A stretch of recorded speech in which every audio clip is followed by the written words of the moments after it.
আমরা এই ভিডিওটায় শ্রাবণ মাস আর তারকেশ্বর আলোচনা করব, তাহলে শুরু করা যাক। একটি গুরুত্বপূর্ণ আপনাদের মাঝে শেয়ার করব। শ্রাবণ মাসে কিছু আলোচনা করব আর তারকেশ্বর মন্দির নিয়ে কিছু আলোচনা করব। আপনারা দেখতে থাকো, এই ভিডিওটা তোমার কাছে খুব ভালোই লাগবে। দাড়ি শ্রাবণ মাসে ভগবান শিবের একটি মাস, সেই ব্যাপার নিয়ে আমরা আলোচনা করব এই ভিডিওটার মাধ্যমে। শ্রাবণ মানেই মহাদেবের ব্রত পালন, কাঁধে বাঁক নিয়ে তারকেশ্বর যাওয়া, সোমবার করে উপবাস রাখা। বিশ্বাস করা হয় যে এই মাসে ভগবান ভোলানাথ মাতা পার্বতীর সঙ্গে পৃথিবীতে ভ্রমণ করতে আসেন। এমন পরিস্থিতিতে ভক্তেরা মহাদেবের আশীর্বাদ পেতে বিভিন্ন ব্যবস্থা গ্রহণ করেন। শ্রাবণ মাসে কি করা উচিত নয়? শ্রাবণ মাসে নিয়মিত মন্দিরের আচার অনুষ্ঠানে যোগদান আধ্যাত্মিক সুস্থতা বৃদ্ধি করে এবং ভগবান শিবের প্রতি ভক্তি বৃদ্ধি করে। ভক্তদের অবশ্যই পুরো মাস জুড়ে মদ্যপান এবং তামাক সেবন থেকে বিরত থাকতে হবে, কারণ এই ধরনের অভ্যাসে লিপ্ত হওয়া অশুভ বলে বিবেচিত হয় এবং নেতিবাচক শক্তি আকর্ষণ করে। শ্রাবণ মাসে ভগবান শিবের পুজো বা উপোস থাকলে কি হয়? শ্রাবণ মাসে ভগবান শিবের পূজা ও উপবাস করলে বিশেষ ফল লাভ হয়। এই মাসে শিব পূজা করলে জীবনের সকল দুঃখ কষ্ট দূর হয় এবং মনস্কামনা পূরণ হয় বলে বিশ্বাস করা হয়। এছাড়াও অবিবাহিত নারীরা এই মাসে শিবের পূজা করলে শিবের মতো একজন ভালো জীবনসঙ্গী লাভ করেন বলে মনে করা হয়। শ্রাবণ মাস, যা হিন্দু পঞ্জিকা অনুসারে ভগবান শিবের মাস হিসেবে পরিচিত, এই মাসে শিবের পূজা ও উপবাস করলে বিশেষ কিছু ফল লাভ করা যায়। শ্রাবণ মাসে শিব পূজা ও উপবাসের ফল দুঃখ কষ্ট দূর হয়। বিশ্বাস করা হয় যে শ্রাবণ মাসে শিবের পূজা করলে ভক্তের জীবনের সমস্ত দুঃখ কষ্ট দূর হয় এবং জীবনে সুখ সমৃদ্ধি আসে। মনস্কামনা পূরণ, এই মাসে শিবের পূজা ও উপবাস করলে ভক্তের মনের সকল ইচ্ছা পূরণ হয়। গ্রহদোষ মুক্তি, শ্রাবণ মাসে শিবের পূজা করলে শনি গ্রহের দোষ থেকেও মুক্তি পাওয়া যায়।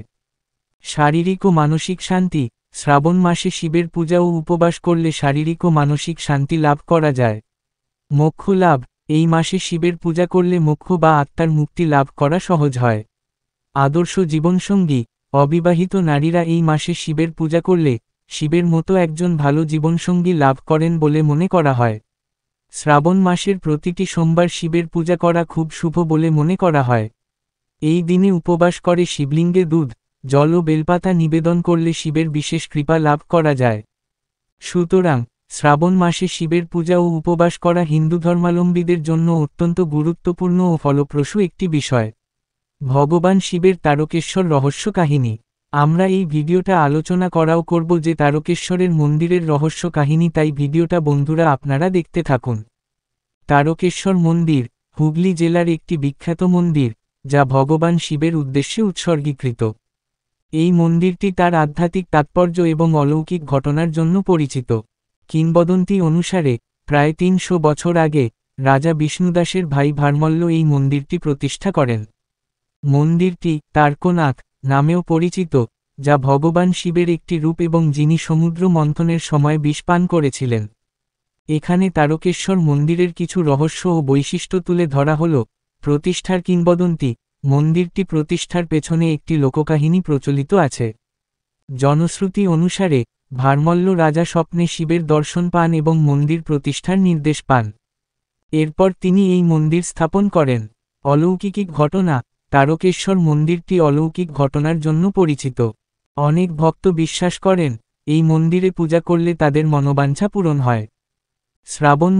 শ্রাবণ মাসে তারকেশ্বর মন্দিরে ভক্তদের ভিড় বাড়ে। এই সময় ভক্তরা দূর দূরান্ত থেকে এসে তার্কনাথের পূজা দেন। দুধপুকুর, মন্দিরের সামনে একটি পুকুর আছে, যা দুধপুকুর নামে পরিচিত। এই পুকুরের দুধ দিয়ে নাকি তার্কনাথের পূজা করা হতো, এমন কথাও প্রচলিত আছে। ৬৪টি জ্যোতির্লিঙ্গের মধ্যে একটি। শিব পুরাণ অনুসারে তারকেশ্বর মন্দিরটি ৬৪টি জ্যোতির্লিঙ্গের মধ্যে একটি হিসেবেও বিবেচিত। শারদা দেবীর আগমন, রামকৃষ্ণ পরমহংসের স্ত্রী শারদা দেবীও একাধিকবার এই মন্দিরে পূজা দিতে এসেছিলেন। উগ্ররূপ, তার্কনাথকে ভগবান শিবের একটি উগ্র রূপ হিসেবেও পূজা করা হয়। তারকেশ্বর মন্দির শুধু একটি ধর্মীয় স্থান নয়, এটি ভক্তদের কাছে ভক্তি ও বিশ্বাসের প্রতীক। এখানে আসা ভক্তরা মন্দির এবং তার পরিবেশের মধ্যে এক আধ্যাত্মিক শান্তি অনুভব করেন। তারকেশ্বর মন্দির, যা ভগবান শিবের উদ্দেশ্যে উৎসর্গীকৃত, পশ্চিমবঙ্গের হুগলি জেলার একটি বিখ্যাত মন্দির। এই মন্দিরটি তার্কনাথ নামেও পরিচিত, যিনি শিবের একটি রূপ এবং যিনি সমুদ্র মন্থনের সময় বিষ পান করেছিলেন।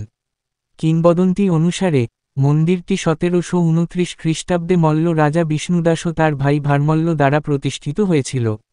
তারকেশ্বর মন্দির তার আধ্যাত্মিক তাৎপর্য এবং ভক্তদের ইচ্ছা পূরণের জন্য পরিচিত। এখানে তারকেশ্বর মন্দির সম্পর্কিত কিছু আকর্ষণীয় তথ্য তুলে ধরা হল। প্রতিষ্ঠা: তারকেশ্বর মন্দিরটি 1729 খ্রিস্টাব্দে মল্ল রাজা বিষ্ণুদাস ও তার ভাই ভারমল্ল দ্বারা প্রতিষ্ঠিত হয়েছিল। নামকরণ: মন্দিরটি তার্কনাথ নামেও পরিচিত, যিনি শিবের একটি রূপ এবং যিনি সমুদ্র মন্থনের সময় বিষ পান করেছিলেন। তীর্থস্থান: তারকেশ্বর মন্দির একটি গুরুত্বপূর্ণ হিন্দু তীর্থস্থান এবং প্রতি বছর বহু ভক্ত এখানে আসেন। ভক্তদের বিশ্বাস, তারকেশ্বরে পূজা করলে ভক্তদের মনোবাঞ্ছা পূরণ হয় বলে ভক্তরা বিশ্বাস করেন। অন্যান্য আকর্ষণ: তারকেশ্বর মন্দিরের কাছে দুধপুকুর নামে একটি পুকুর রয়েছে, যা ভক্তদের কাছে খুব জনপ্রিয়। তারকেশ্বর মন্দির ভগবান শিবের ভক্তদের জন্য একটি পবিত্র স্থান এবং এর ঐতিহাসিক ও আধ্যাত্মিক তাৎপর্য আজও বিদ্যমান। আমরা এই ভিডিওটা কিছুটা বুঝলাম, আরও ডিটেলসে আমি বুঝাবো আপনাদের। আপনার দেখতে থাকুন, আর ভিডিওটা ভালো লাগলে লাইক শেয়ার কমেন্ট করবেন বন্ধুরা, আর বন্ধুদের মাঝে শেয়ার করে দেবেন। এই ভিডিওটা দেখার জন্য তোমাকে অনেক অনেক ধন্যবাদ। Thank you so much. ভগবান যেন তোমাদের বাড়ির সবাইকে ভালো রাখে। ভগবান শিবের জন্য উৎসর্গ করা মাস কোনটি? শ্রাবণ, যা শ্রাবণ বা শ্রাবণ মাস নামেও পরিচিত, হিন্দু ক্যালেন্ডারে একটি পবিত্র মাস যা সাধারণত জুলাই বা আগস্ট মাসে পড়ে। এটি ভগবান শিবের উপাসনার জন্য একটি পবিত্র সময় হিসাবে বিবেচিত হয় এবং আধ্যাত্মিক বৃদ্ধি, নবায়ন এবং ভক্তির সাথে জড়িত। শ্রাবণ মাসের সোমবার করলে কি খেতে হয়? শ্রাবণ সোমবারের ব্রত পালন করলে খাওয়া দাওয়ায় কিছু বিধিনিষেধ পালন করতে হয়। অবশ্যই নিরামিষ ও সাত্বিক আহার করতে হয় শিব ভক্তদের। ফল, ফ্রুট স্যালাড, নিরামিষ আলুর তরকারি, হালুয়া, আলুর চিপস খাওয়া যায়। এছাড়াও ময়দা দিয়ে তৈরি খাবার যেমন পরোটা, লুচি খাওয়া যেতে পারে। শ্রাবণ মাসে কি করা হয়? শ্রাবণ মাস সমগ্র ভারতীয় উপমহাদেশের জন্য অত্যন্ত গুরুত্বপূর্ণ, কারণ এটি দক্ষিণ পশ্চিম বর্ষার আগমনের সাথে যুক্ত। অনেক হিন্দুর কাছে শ্রাবণ মাস উপবাসের মাস। অনেক হিন্দু প্রতি সোমবার শিবের কাছে এবং অথবা প্রতি মঙ্গলবার পার্বতীর কাছে উপবাস করেন। শ্রাবণ মাসে সেব করা যাবে কি? শ্রাবণ মাসে অনুসরণ করা কিছু অভ্যাসের মধ্যে রয়েছে চুল না কাটা, পেঁয়াজ এবং রসুন না খাওয়া, তাজা সবজি ভিত্তিক খাদ্যাভ্যাস মেনে চলা, ভগবান শিবের কাছে প্রার্থনা করা। এই প্রতিটি অভ্যাসের পিছনে প্রতীকিতা রয়েছে। শ্রাবণ মাসের করণীয়: এই সময় মহা মৃত্যুঞ্জয় মন্ত্র জপ করা অত্যন্ত গুরুত্বপূর্ণ। একা ভুক্তা ভোজন অনুসরণ করা, দিনে একবার খাবার গ্রহণ করা বা নক্ষ ব্রত অর্থাৎ দিনের বেলায় উপবাস করা এবং রাতে প্রসাদ বা ফল খাওয়া অত্যন্ত ফলপ্রসূ এবং পুণ্যের। যেমন আমাদের বন্ধুরা যারা শ্রাবণ মাসে উপোস থাকে তাদের কি করা উচিত, এইসব বন্ধুদের কাছে আমার এই ভিডিওটা শেয়ার করো বা নিজেও দেখো। শ্রাবণ মাসে এগুলো করা উচিত শাস্ত্রের বর্ণিত হয়েছে। মহাশিবপুরাণ অনুযায়ী শ্রাবণ মাসে ভগবান শিবের পূজা ও উপাসনা করা অত্যন্ত শুভ। এই মাসে শিবের মাথায় জল ঢালা, বেলপাতা নিবেদন করা এবং উপবাস করা উচিত। এছাড়াও এই মাসে আমিষ ও তামসিক খাবার পরিহার করে ভগবান শিবের মন্ত্র জপ করা উচিত। শ্রাবণ মাসে যা করা উচিত: শিবের পূজা: শ্রাবণ মাসে প্রতিটি সোমবার শিবের পূজা করা উচিত এবং শিবলিঙ্গে দুধ, গঙ্গাজল, বেলপাতা, ফল ইত্যাদি অর্পণ করা উচিত। উপবাস: এই মাসে সোমবারে উপবাস রাখা এবং শিবের মন্ত্র জপ করা শুভ। ধ্যান ও মন্ত্র জপ: শ্রাবণ মাসে ধ্যান ও শিব মন্ত্র জপ করলে মানসিক শান্তি ও আত্ম উপলব্ধি লাভ করা যায়। সৎকর্ম ও দান: এই মাসে সৎকর্ম করা এবং দরিদ্র ও অভাবীদের দান করা উচিত। আমিষ ও তামসিক খাবার পরিহার: এই মাসে আমিষ ও তামসিক খাবার পরিহার করে সাত্ত্বিক খাবার গ্রহণ করা উচিত। অন্যের প্রতি শ্রদ্ধাশীল হওয়া: এই মাসে সকলের সাথে ভালো ব্যবহার করা উচিত এবং কারো সাথে খারাপ ব্যবহার করা উচিত নয়। নেশা জাতীয় দ্রব্য পরিহার: এই মাসে কোন প্রকার নেশা জাতীয় দ্রব্য গ্রহণ করা উচিত নয়। অন্যের প্রতি হিংসা পরিহার: এই মাসে কারো প্রতি হিংসা বা বিদ্বেষ পোষণ করা উচিত নয়। সত্য কথা বলা: এই মাসে সবসময় সত্য কথা বলা উচিত এবং মিথ্যা কথা পরিহার করা উচিত। শ্রাবণ মাস শিবের উপাসনার জন্য শ্রেষ্ঠ মাস। এই মাসে যথাযথভাবে শিব পূজা ও উপাসনা করলে জীবনে সুখ ও শান্তি লাভ করা যায়। শ্রাবণ মাসের নাম এসেছে শ্রবণা নক্ষত্র থেকে, একমাত্র এই মাসেই পূর্ণিমার অস্ত হয় শ্রবণা নক্ষত্রে। এই মাস বিভিন্ন ধর্মকৃত্যের জন্য প্রসিদ্ধ। যে কোন শুভকার্য প্রারম্ভের জন্যে এই মাস শুদ্ধ। এই মাসে প্রতি সোমবার শ্রাবণী সোমবার হিসেবে পালন করা হয়। ফুল বেলপাতা, গঙ্গা জল, দুধ দিয়ে শিব পূজা করা হয়ে থাকে। অনেকে সূর্য উদয় থেকে সূর্য অস্ত পর্যন্ত উপবাস করে সন্ধ্যের পর শিব পূজা করে থাকেন।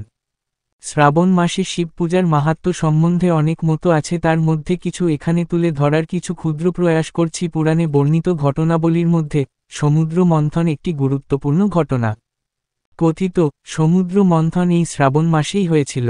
সমুদ্র মন্থনে উত্থিত হোলাহল বিষ থেকে পৃথিবীকে রক্ষা করার জন্যে মহাদেব স্বয়ং সেই বিষকে নিজ কণ্ঠে ধারণ করেছিলেন, এবং তার প্রভাবে মহাদেবের কণ্ঠ নীল হয়ে ওঠে। সেই জন্যে মহাদেবের আরেক নাম নীলকণ্ঠ। সেই বিষের প্রভাব এমন ছিল যে স্বর্গের সকল দেবতা শিবের মাথায় গঙ্গাজল ঢালতে থাকেন সেই বিষের জ্বালা কমানোর জন্যে। এই দুই ঘটনাই ঘটেছিল এই শ্রাবণ মাসে। সেই জন্যেই এই শ্রাবণ মাসে শিবের মাথায় গঙ্গা জল প্রদানকে অনেক গুরুত্ব দেওয়া হয়ে থাকে। আবার আরেক মতে সতীর দেহত্যাগের পরে আবার জন্ম নেন দেবী পার্বতীর রূপে এবং শিবকে স্বামীরূপে পাবার জন্যে কঠোর সাধনা শুরু করেন। দীর্ঘ সাধনার পরে শিব সন্তুষ্ট হয়ে পার্বতীকে বিবাহ করতে সম্মতি প্রদান করেন এবং কথিত যে এই শ্রাবণ মাসেই শিব পার্বতীর পুনর্মিলন হয়। সেই জন্যে শ্রাবণ মাস শিব ভক্তদের কাছে অনেক মহত্বপূর্ণ। আবার আরেক মতে এই শ্রাবণ মাসেই শিব মর্তে ওনার শ্বশুর বাড়িতে আসেন, যেখানে তাকে অত্যন্ত ভক্তি ও ভালোবাসার সহিত আপ্যায়ন করা হয়ে থাকে ও তাকে সন্তুষ্টি করার জন্যে অনেক চেষ্টা করা হয়। তাকে পঞ্চামৃত, দুধ, দই, ঘি, মধু ও কুশদক দ্বারা অভিষেক করা হয়ে থাকে। যেহেতু শিবের শ্বশুর বাড়ি মর্তে এবং এই শ্রাবণ মাসে শিব মর্তে আগমন করেন, সেই হেতু এই মাসেই শিব তার ভক্তদের অনেক কাছে চলে আসেন। অল্পে সন্তুষ্ট ভগবান শিব ঠাকুর তার ভক্তদের সুখ ও সমৃদ্ধি আশীর্বাদ স্বরূপ প্রদান করেন। সেই জন্যে মর্তবাসীদের কাছে শ্রাবণ মাস অনেক গুরুত্বপূর্ণ। আবার কারো কারো মতে মহাযোগী শিব এই মাসেই যোগীন্দ্র হয়ে থাকেন, সেই জন্যে শ্রাবণ মাস শিবের ও শিব ভক্তদের অনেক প্রিয় ও মাহাত্ম্যপূর্ণ। বন্ধুরা, কেমন লাগলো এই ভিডিওটা? যদি ভালো লেগে থাকে লাইক শেয়ার কমেন্ট করবেন। কমেন্টে ওম নমঃ শিবায় লিখবেন। আপনাকে এই ভিডিওটা দেখার জন্য অনেক অনেক ধন্যবাদ। Thank you so much. ভগবান যেন তোমাদের বাড়ির সবাইকে ভালো রেখো। এরকম আরও অনেক ভিডিও দেখতে গেলে, এরকম রহস্য কাহিনী এরকম জানতে হলে এখনই এই চ্যানেলটিকে সাবস্ক্রাইব করুন। আজকের ভিডিওটা এ পর্যন্ত। আবার দেখা হবে সামনের সপ্তাহে নতুন একটি ভিডিও নিয়ে আমি হাজির হব। সবাই ভালো থাকবেন আর বাড়ির সবাইকে ভালো রাখবেন।